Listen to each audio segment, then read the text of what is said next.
Broadcasting live from the Business RadioX studios in Atlanta, Georgia, it's time for Association Leadership Radio. Now, here's your host. Lee Cantor here, another episode of Association Leadership Radio, and this is going to be a good one. Today on the show, we have Matt Pavelek, and he is with the National Veteran-Owned Business Association called NaVOBA. Welcome, Matt. Thank you very much, Lee. Well, before we get too far into things, tell us a little bit about NaVOBA. How are you serving folks? Well, the most important thing that we do is connect veteran-owned businesses to opportunities with corporate America. Large corporations in the Fortune 1000 have had programs for years to be inclusive of minority and women business enterprises, and NaVOBA was created specifically to help those corporations bring veterans into that same program. And so we work to certify those businesses are owned by vets and help them to be competitive for corporate contracts. So you're kind of a matchmaker in that you're letting these enterprise level companies know, hey, these people exist, and you help these people, the smaller mid-sized business owners that are veteran owned, get certified to prove that they are who they say they are, and then kind of match them with enterprise opportunities? Yeah, exactly. We kind of like to say we're the match.com, if you will, of this world. So there are people that work within corporate America that are supplier diversity professionals, and their job is to find and help develop qualified, diverse vendors and then connect them to the buyers that buy the products and services that they sell. And so we have a tremendous relationship with the folks that represent these corporations and get to know them. And then we're able to make those introductions to those companies that are trying to sell those products and services to those potential corporate customers. And so it's a wonderful program, and it's great to see that the corporate community has embraced veterans in every way imaginable as equal in terms of being a diverse business demographic. Now, these corporates, these large enterprises aren't doing this totally altruistically, right? There's some benefit for them to have some spend percentage for these diverse communities? Yeah, I mean, it's definitely the right thing to do just to help empower diverse communities for sure. But it also is something that makes tremendous business sense. I know the Hackett Group did a study a couple years ago that found for every $1 million that a corporation invested in supplier diversity returned at least $1.5 million in increased shareholder value. So there's tremendous benefit to making sure that diverse communities know your company, they know your brand, and they understand that. And one of the best ways to do that is to empower diverse entrepreneurs to become successful suppliers to your company, because diverse suppliers hire more people that are diverse to work for their companies. So women hire women at a higher rate. And we know statistically that veteran-owned companies hire 30% more veterans as employees than non-veteran-owned companies. So there's a lot of advantage to making sure that you empower these communities to the corporate community that makes good business sense, while you're also doing something that's really tremendous from a corporate citizenship perspective. Now, from when a veteran leaves the service and then goes and is a civilian, is there some sort of help to help them pursue an entrepreneurial path if they are so inclined, or is that also part of your mission? I would imagine because of their background, they are really good, number one, employees if they choose to go that path, but also really good entrepreneurs if they choose to go that path based on their, what they've been able to achieve in the military. Yeah, there's actually a lot of different programs that are out there. So through a lot of grant funding through the U.S. Small Business Administration, there's all kinds of programs around the country. The Entrepreneurship Boot Camp for Veterans, there's the Boots to Business program, there's the Boots to Contracts program that we work with. There's a national network of veteran business outreach centers. There's 34 of them now. I think they're going to be increasing that number. So those are dedicated small business resource centers exclusively for veteran clients as well. And in addition, there's other private sector programs. So one of our partner organizations is a group called Bunker Labs. They have a national network of startup incubators to help veteran businesses get started. So our most important mission is making those connections with the corporate customers. Not every veteran entrepreneur is going to want to try to sell to corporate America. Just as a point of comparison, there are 8 million women-owned businesses nationwide, but there's only about 16,000 certified women's business enterprises that are actively pursuing corporate contracts. So clearly it's not going to be something that's a great fit for every entrepreneur. And that's why we work with these other organizations that help every veteran who wants to become a business owner in their post-military lives, that they can get the access to the things that they need and partner with the organizations specifically for those businesses that can benefit from what we do. That helps us connect with those companies too. And so it's a great way for us to introduce this, because that's one of the areas that we see as the biggest opportunity for growth for the veteran business community, is truly understanding this corporate opportunity that's out there, because most vets really don't get that yet. We're working on that. Right. And that's one of those things where I would imagine that, like you said, the numbers are so minimal in terms of who have taken the leap to be certified, because it's not just, go online and click 3 boxes and you're certified. Like, there's some vetting here that's done, and there is a hassle factor to get certified. It's not so overwhelming that you shouldn't consider it, but it is a little outside of what they do every day. But it's one of those things that if you can pursue this and you really open yourself up to these corporate or enterprise level opportunities, it can change the trajectory of your business. Absolutely. And once a corporation gets a supplier that they really appreciate working with, that helps them solve their problems, then they're going to continue to work with that supplier. And many times say, if you've proven yourself once, how about this? And they'll continue to give you additional work. And being a certified supplier, then that corporation can take credit for that in terms of their diversity and inclusion spending. And that's just icing on the cake for them, because that further reinforces them wanting to work with your company and to help them with that repeat business. So it's never going to hurt your company. And to your earlier point about the process of getting certified, it is a rigorous process. I don't want to give anybody the impression that it's just a self-certification or a rubber stamp type of thing. You're going to have to share an awful lot of information about your company, because unfortunately there are people that will misrepresent things, and a corporate customer is not going to be able to report any spending in their annual reports or anything like that with your company as a diverse supplier if you haven't been third-party certified, and it is a rigorous process. And I know a very good friend of mine who used to be the president of the National Women's Council, she told me that 25 years ago when they started this, that every guy that had an aunt, sister, or a niece was a woman-owned business till they started to look carefully. So you do have to provide quite a bit of documentation, and there's a fee that has to be paid. But thankfully, right now, we have grant funding from Lowe's, the national home improvement retailer. So no veterans have to pay us to get certified right now. Normally they do. There is a fee. And it could range from, starting at $350. But thankfully, we don't have to charge the veterans that fee, because Lowe's has decided to cover that cost for the next several hundred veterans at least to get certified, which we're very grateful for. And our board recently passed a measure to make sure that our certification is good for 3 years. And so it's one of those things that, with other certifications, you have to renew it every year and you have to pay every year. So for ours, at least, it's free for now, and it's good for 3 years, something you don't have to worry about. But ultimately, even if you're renewing your women-owned or minority-owned certification for your corporate customers, this is a really valuable corporate service or customer service to that corporate customer. So I really encourage businesses that are looking for these opportunities and do want to do business with these Fortune 500 companies. If you're eligible, get your company certified. It is never going to be to a disadvantage, and it really opens up doors to new opportunities and will be tremendous for the possibility of repeat long-term business with these customers. Because once they get the usual suspects, they like to go back to the people they know when contract renewal time comes, and you build that trust and relationship. And that certification really does help with that. And then these opportunities, you don't have to be necessarily a national organization. If you're in a local market, there's still opportunities in your local market as a certified veteran-owned business, right? That this isn't something that, I have to, be a global company in order to benefit. There could be opportunities in your community. Absolutely. So I was down in your neck of the woods in Atlanta for the Veterans Entrepreneurship Forum in, I believe, April and May.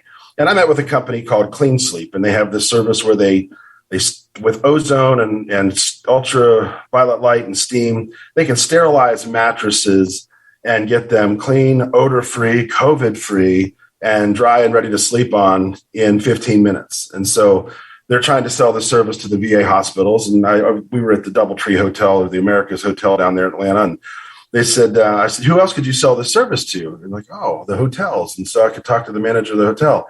I said, you could do that. Or I know the person who's the National Supplier Diversity Director for Hilton, which owns this particular location as well as all the others. And if they say that they want to do this because people are traveling again, your service can help customers feel more safe and could be a competitive advantage for our hotels across the country. Maybe they'll buy this service right away. And unlike the government, it's going to take a while to get around to doing that, years, in fact, if there's something they don't buy, especially already. So corporate America could buy it right now, and you can have that connection to that person that will introduce you to those buyers. And if it's something they see real benefit with, okay, let's start it here in the Atlanta market where you're located. And if we see potential, we can invest in your company to get the more capability to expand this in other areas. And so if there's a way that you can, and being a diverse supplier opens you up to having that access to that supplier diversity person that's going to help you navigate and find who that buyer is and advocate for you. And so it could be something that starts at the local level that turns out to be much, much more significant, or it could just stay at that level. If you do parking lot snow removal services, or you do lawn care services or window cleaning services, you never know. It could be something that you don't have to be a massive national outfit to be eligible for. And you're very much right about that. And then, like you said, that once you kind of are plugged in there and you know the right people and have a champion, a lot of times those organizations are going to give you the roadmap to be successful. They want you to be successful because they have a good supplier on their hands that they don't want to screw up. So they want to encourage you to have more opportunity and kind of give you the playbook to really leverage their account. That's exactly right. And so for the business owners that are out there, you know the benefit of having a great employee, and sometimes the disadvantage of having a person that's not necessarily an ideal fit. So for when a corporation and a person who's in charge of buying products and services to make sure that they're able to do what they do, and so when you have a great supplier that you can count on all the time, it's just like having a tremendous employee that you don't want to lose them. And so you become a critically valued member of their team once you become a good supplier that they can count on. So now when you're running this organization and you're working with both enterprise and corporate level people, but also the entrepreneur who maybe obviously isn't as savvy and as knowledgeable, how do you kind of thread that needle? Are you spending a lot of your time educating the small to mid-sized business owner of, hey, this is how you leverage this opportunity? Or are you having to network and kind of meet as many corporates as possible in order to, it's a chicken and the egg thing? Yeah, definitely. And in both directions for sure. So with the corporate side of things, thankfully, the women business community is 25 years old this year, and the national minority community is 50 years old this year. And so the idea of educating diverse suppliers and helping them be competitive and navigating corporate buying ecosystems, it's been around for 5 decades now. So we don't have to do a whole lot of educating on the corporate side. Advocating to make sure vets are part of it is something we have been doing aggressively since 2007. But thankfully, the corporate world has really embraced veterans. And so in 2009, I did the research to see how many companies on the Fortune 500 had any mention of veterans, and it was 94 companies. Now, almost all of the Fortune 1000 have veterans mentioned as a diverse business demographic.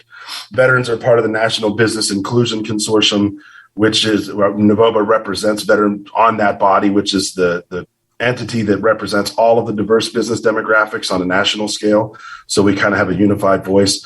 So in many ways, the corporate side of it is really moving along very well. The challenge is the veteran side. And so we have a lot of programs to help develop veteran businesses to be more competitive and be more successful. But the greatest challenge is getting them just to understand that there's an opportunity out there, because as people are transitioning out of the military, they go through the transition assistance program and there are things, but there's this notion that the government owes you a contract because the federal law requires the government to spend 3% with disabled veteran-owned companies. And so a lot of vets really do look at the federal marketplace as like the end-all, be-all. And they don't quite understand that there's this much, much greater opportunity with literally 1,000 companies on the Fortune 1000 that want to include them and give them an opportunity to compete in a special advantage compared to non-diverse companies. And so that's our struggle, is helping vets understand that the government isn't the only option. We always encourage them, if they really want to do that and they think they compete for government contracts, do it. It's a lucrative marketplace and it can be tremendously beneficial. And I know plenty of vets that have been very successful in that area. But to not consider the corporate world is very myopic, and you should always diversify your prospective customers. And there's a lot of advantages to the corporate world that you're not going to see in the public sector world, specifically with that loyalty. The government isn't necessarily bound or doesn't necessarily have the same type of relationships with its suppliers, because it's an open competitive marketplace where the bids all have to be bid out. It's all public. Corporate contracts, they kind of keep that close to the vest. And so when they have a good supplier they like, they kind of keep that to themselves. And you certainly can't access exactly what they're buying, what they're paying for, and all those things like you can with public contracts. So there's a lot of advantage to the private sector world that vets, it's slowly changing. And we're very grateful for the folks at the U.S. Small Business Administration and specifically the Office of Veterans Business Development. They really understand the critical role that the government can play in helping veterans understand this marketplace outside of the government. And they're really making great strides in helping with that. And so we're very grateful. Right. It's something to remember when you're a small business person. Time is money, and the government moves at the speed of government, and business moves at the speed of business, and that tends to be a lot faster, and they can make decisions. I mean, still it takes a minute, but it's a lot faster in business usually than it is when you're working with the government. Absolutely. Shareholder is king. If you can demonstrate that you can provide legitimate value, cost savings, increased safety, increased productivity or efficiency, if there's some way that you can help them impact shareholder value in a positive way, corporations can buy it very quickly. And they can do that because it's going to have tremendous impact right away. The government tends to buy what it buys when it buys it. And so even if you have something that they say, this is a great idea, we love it, when Congress approves our next budget 3 years from now, we might include a line item for that and maybe buy it then.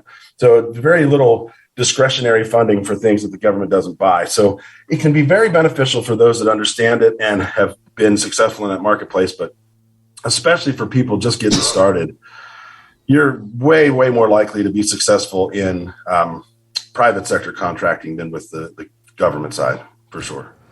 So now, in your work in educating the veterans about these kind of opportunities, is that kind of the biggest need right now, is just getting the word out for more and more veteran-owned businesses to just be aware that NaVOBA is there to help them get certified if they would like to, but to educate them on all of the benefits of being certified, especially now you've removed the cost barrier, you've removed the time barrier in terms of now the certification is for 3 years. This seems like a no-brainer for any veteran-owned business.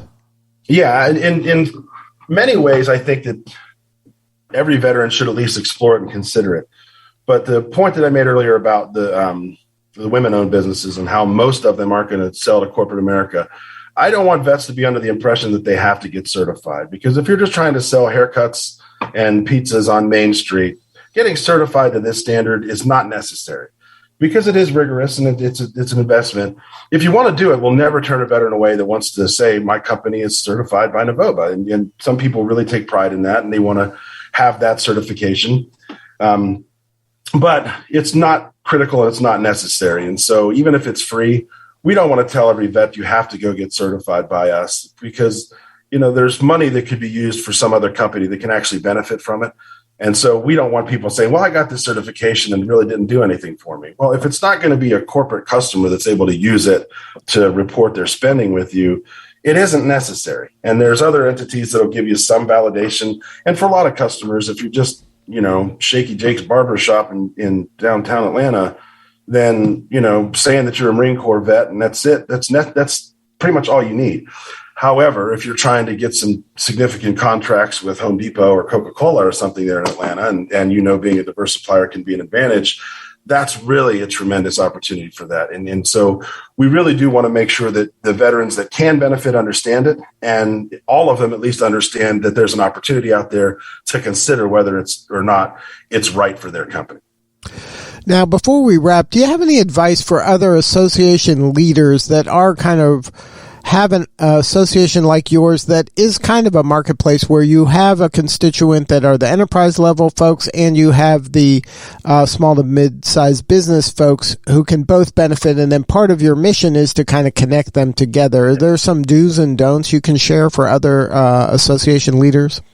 I would say the best thing you could do is listen to your people, listen to your stakeholders. And so one of the things that was really eye-opening for me when the pandemic first set in and all of the companies were being closed and a lot of the stuff was beginning to shut down, there was a lot of confusion and there was a lot of interest on the corporate side of saying, what can we do to help small businesses? Because they did want to genuinely help. And, people were coming up with grant business and loans and money ideas and things like that and trying to figure it out. So we sent out a survey to both communities asking what should we be doing? What can we do for you? Most importantly, for the veteran businesses, the theme was resounding. It's like these corporations say they want to buy from our businesses. Just give us an opportunity to compete. Just do what you've always been doing. Let us keep the lights on. Let us keep our employees coming to work.